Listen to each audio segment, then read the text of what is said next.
Hi, this is Dylan with RepairSpots. Today in this video we're going to be understanding the basics of getting set up with RepairSpots and what steps can be taken to help in the process. So to get started, you should have already been able to create your account and register for our system. After doing so, you can download our iOS app on an Apple device, or you'll be able to log into our website at repairspots.org. Once you're within the system, you can use your credentials that you used to go ahead and log in. Now, to get started, there's a couple settings that we should go forward and change and set for our shop before we move into creating any repairs or checking out any sales.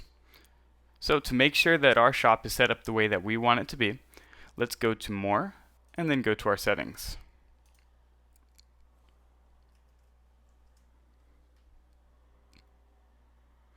Here we can go ahead and make sure that all of the information here is correct and accurate as to what we want coming out on our receipts or any of our terms and conditions. First, we can update the shop's information. We'll have the store's info, name, phone, email, and the address, which will all be included within the receipt for any sales or repairs created for the shop. We can also go ahead and update the store logo. We can go here, and then we can tap this to go ahead and choose a new logo for your store. Now, once that's set up, let's go ahead and make sure that our sales settings are all in place. We'll go over here to the sales settings, and then here we can assign our sales tax properly based on how much in total you need to be charging in tax. Let's go ahead and make this 8%. Alright. You can also use the GST tax option if that's important for international sales, as well as any push notifications that you would like to be receiving for when sales are being made inside of your shop. Once that's set, we can go ahead and move forward to setting our terms and conditions. Now with the terms and conditions, the repair terms will be used by default, so if you only want to use one terms and condition for any of your sales or the repairs that you're creating within your shop, you can just use the repair terms. But if you would like to split up the terms and conditions that you're using, you can go ahead and make up to these 4 different terms and conditions for the different features that you will be using within RepairSpots. Another thing we can do here to help get things set up is assigning a ratings URL. By having a ratings URL, whenever a customer is getting a customer feedback form, which will be sending you the star rating that you have for any repair or any sale that you may have made with that customer. And then when they finish that, if they're leaving a positive review, they'll be sent to this link that you have here. So you can utilize this to send them to any of the review links that you would want them to fill out for your store.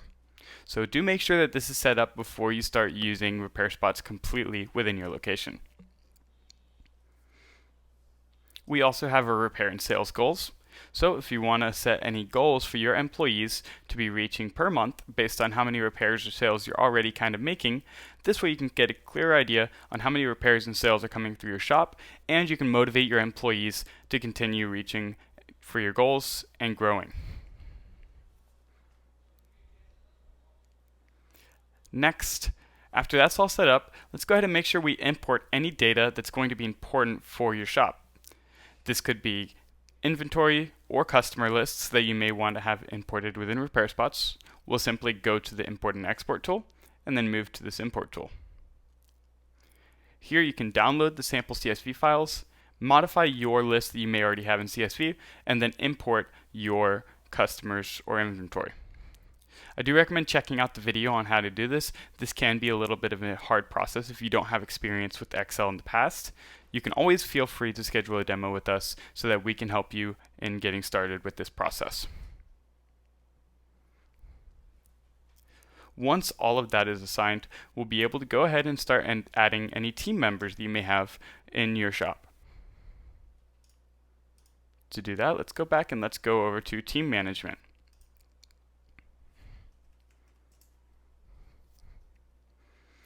Here we'll be able to create any of the employees that we need within our shop.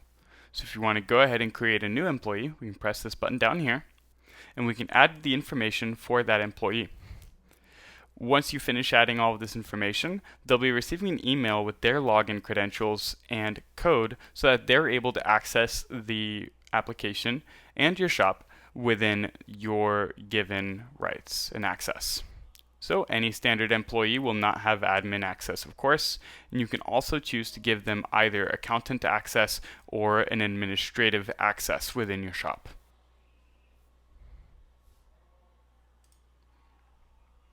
Once you have your team members all set up, you'll be good to go over and move to managing how your repairs are created. We have two different ways that you can start creating a repair, either with the quick repairs from the main menu, where you can have pre-selected parts, device information, and types for the repairs that you're going to be creating to quickly get to a specific spot in your repair creation. And you can also just create a repair from the regular create buttons. These repair types are all modifiable, so you'll be able to control and modify this based on what your shop is going to be currently working on. If you work on any consoles or if you work on any specific equipment that you would like to include on this list, you can go ahead and create a new repair type.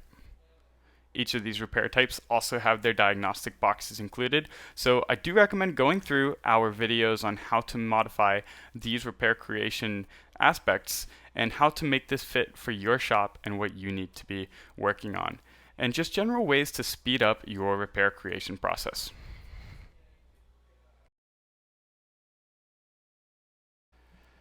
Once that's all done, we'll be able to go ahead and finish up by adding any integrations that we want to have within our system.